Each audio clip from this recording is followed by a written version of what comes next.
ادامه بخش چهره‌های ماندگار باباجان غفورов قسم دوم عالم توانا و ارباب برجسته سیاسی و دولتی.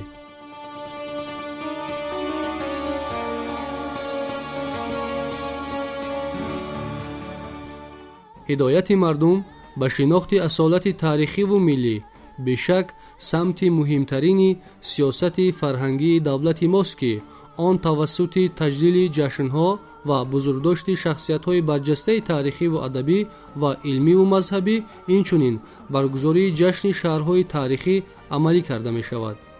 این امر به هیچ وجه نشانه خودنمایی یا بزرگتراشی نیست، بلکه تقاضای دور و زمان نو می باشد. در ابتدای عصر 21 دوران شدت پیدا کردن روندهای جهانی‌شوی یگان ملت یا دولت از عاقبت‌های منفی خطر و تهدیدها و بحران‌های جهان معاصر در کنار بودن نمی‌تواند. از این رو بار دیگر تاکید می‌نمایم که برای ملت تاجیک نیز زیرکی سیاسی، بیداری معنوی، حسی بلند خودشناسی و خودآگاهی، احساس گرمی وطندوستی و وطنداری و در مجموع ننگ و ناموس، اراده مستحکم و اتحاد قوی ضرور است که برای این شناخت ریشه‌های عمیق تاریخ خود و نقش آن در تمدن جهانی به مبالغه اهمیت بزرگ و تقدیرساز دارد.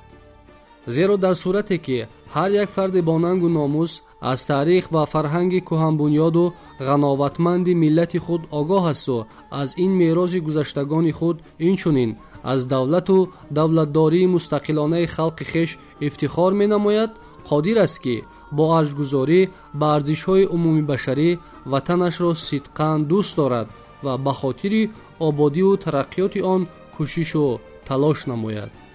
البته تنها با افتخار از تاریخ و فرهنگ و شهر و شهرستان‌های باستانی خلق خود ما آبادی امروزه وطن، زندگی شایسته مردم و تحکیم پایه‌های دولتداری خود را تأمین کرده نمی‌توانیم. برعکس، برای وارثان سزاوار نیاگان تمدنساز خود شدن باید هر یک فرد آگاه تاجیکستان پیوسته به خاطر همقدم زمان ترقی کردن وطن خود سعی نماید تا که دولت صاحب استقلال ما با مقابل تأثیر عامل‌های نامطلوب جهانی معاصر و عاقبت‌های ناگوار روند جهانی شوی پایدار و استوار و تاب‌آور باشد. امروز در زمانی که وطن علامه غفورov تاجیکستان صاحب استقلالیت می باشد، اهمیت زندگی، فعالیت و آثار او اینچنین دیگر فرزندان فرزانه ملت و نقش آنها در بالاروی احساس وطن دوستی، خودشناسی و خودآگاهی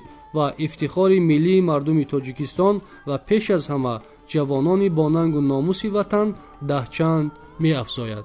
بنابراین در عرفه جشن یک عصر عالم ما شاه اثر او تاجیکان را از نو چاپ نمودیم.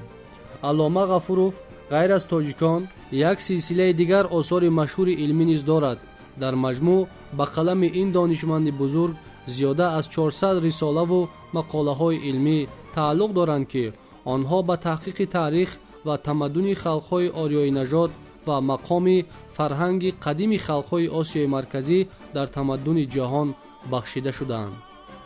وابسته به این میخواهم یک نکته را تاکید سازم که عالمان تاریخ‌نگار و جامعه شناس ما و عموماً اهل زیای کشور باید در آموزش و ترغیب زندگی نامه و آثار جاودانه این بزرگمرد ملت سهمگزار باشند و در نوبت خود کوشش نمایند که مثل باباجان غفورov سرزمین اجدادی خود را دوست دارند، برای تحقیق تاریخ و فرهنگ آن تلاش کرده اثرهای آفرند که به مانند تاجیکان نه فقط کتاب عزیز و خواندنی و روی میزی هر یک فرد با ننگ و ناموس خلق تاجیک باشند، بلکه در بین خوانندگان ممالک دیگر نیز محبوبیت پیدا نمایند. زیرا خلق به خاطره همان فرزندان نجیبش ارج می‌گذارد که در راه پیشرفت دولت، شکوفایی وطن و سربلندی ملت خود صادقانه و فداکارانه زحمت کشیدند.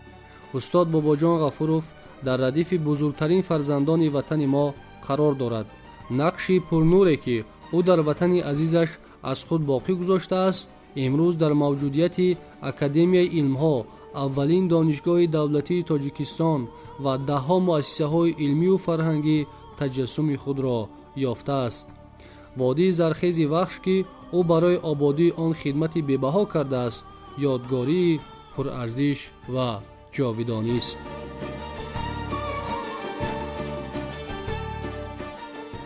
بخش چهره‌های ماندگار در باب باباجان غفوروف در قسم دوم عالم توانا و ارباب برجسته سیاسی و دولتی ادامه دارد.